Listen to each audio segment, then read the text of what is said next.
Assalamu alaikum student. Bismillahirrahmanirrahim. Today our topic is how we can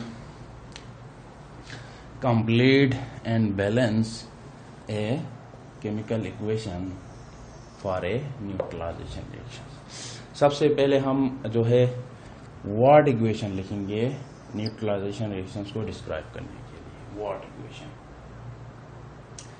मिसाल के तौर पे हमारे पास जो है,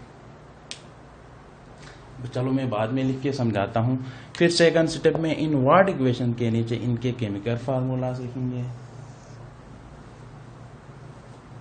और थर्ड स्टेप में हम जो है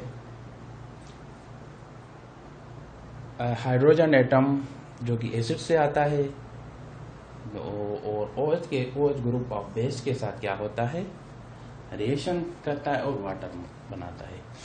तो हम क्या करेंगे, एक सूटेबल नंबर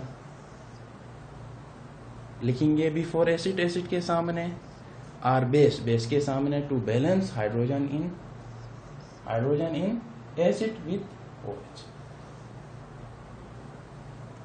बेस में जो OH है या एसिड में H है, इसको बैलेंस करने के लिए हम एसिड या बेस के सामने क्या लिखेंगे, एक सूटेबल नंबर लिखेंगे जिसके नतीजे में हमारे पास हाइड्रोक्सिल बेस में हाइड्रोजन और एसिड में हाइड्रोजन क्या होगा, बैलेंस होगा.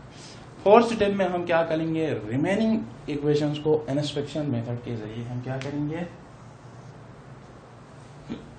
बैलेंस करेंगे. और थर्ड लास्ट स्टेप में हम इनकी स्टेट्स को, सब्सटेंस लिक्विड में है, गैस में है, सॉलिड में, इनकी स्टेट को हम लिखेंगे.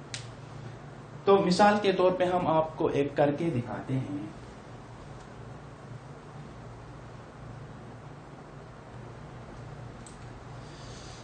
तो स्टूडेंट देखिए, हमारे पास यहाँ एक प्रॉब्लम आया है.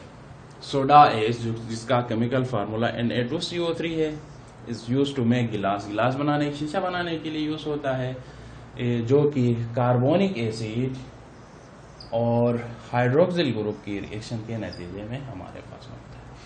अब हमें इसकी कंप्लीट और बैलेंस केमिकल इक्वेशन लिखना है. स्टेप 1 में हमने कहा था कि वर्ड में इसकी क्या लिखेंगे, हम बैलेंस इक्वेशन लिखेंगे. वर्ड में हम इक्वेशन लिखेंगे. मसलन हमारे पास कार्बोनिक एसिड है, कार्बोनिक एसिड स्टेप 1 में carbonic acid plus sodium hydroxide reaction के नतीजे में हमारे पास क्या बनता है, सोडियम कार्बोनेट बनता है. This is soda ash, sodium carbonate plus water. अब सेकंड स्टेप में हमने कहा था इसके केमिकल फार्मूला लिखेंगे. कार्बोनिक एसिड जो है हम लिखेंगे H2CO3 प्लस NaOH, कार्य रिएक्शन Na2CO3 प्लस वाटर.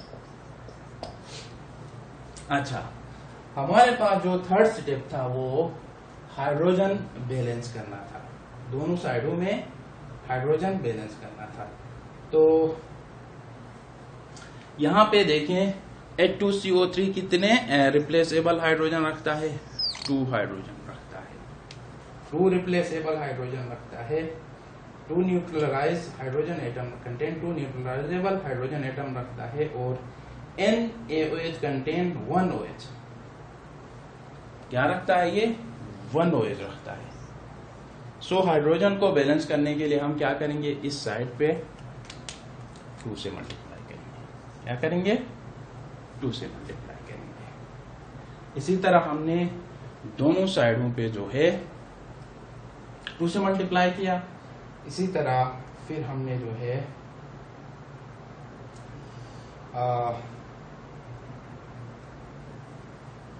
अब हम जो है राइट साइड और लेफ्ट साइड के हाइड्रोजन को क्या करेंगे, बराबर करेंगे. तो देखें यहाँ पे 4 हाइड्रोजन है, तो हमने यहाँ पे क्या लिखा, 2 लिखा, जिसके नतीजे में हमारा जो है वाटर भी क्या हो गया, बैलेंस हो गया. इसी तरह अब हम जो है इस इक्वेशन को हम इस तरह लिख सकते हैं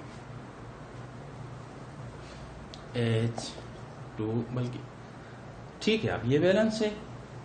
अब हम लास्ट स्टेप में जो है इसके हमें स्टेट लिखना है, स्टेट लिखना है। ये भी एक बस में है, ये भी एक बस में है, और ये भी एक बस में है, और ये इसी तरह हमने एक न्यूट्रलाइजेशन रिएक्शंस को कंप्लीट और बैलेंस कर लिया। अब हम आपको एक सवाल सेल्फ असेसमेंट के लिए कोई काम देते हैं जो कि आपको खुद से करना होगा। Balance following neutralization reaction. Question 1, balance following neutralization reaction, neutralization reaction.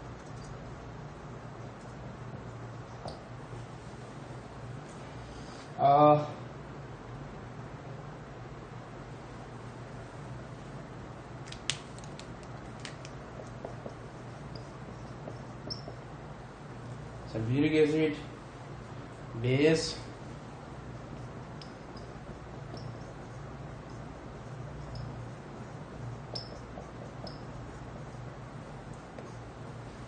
इसको बैलेंस करें। सेकंड हमारे पास जो है वो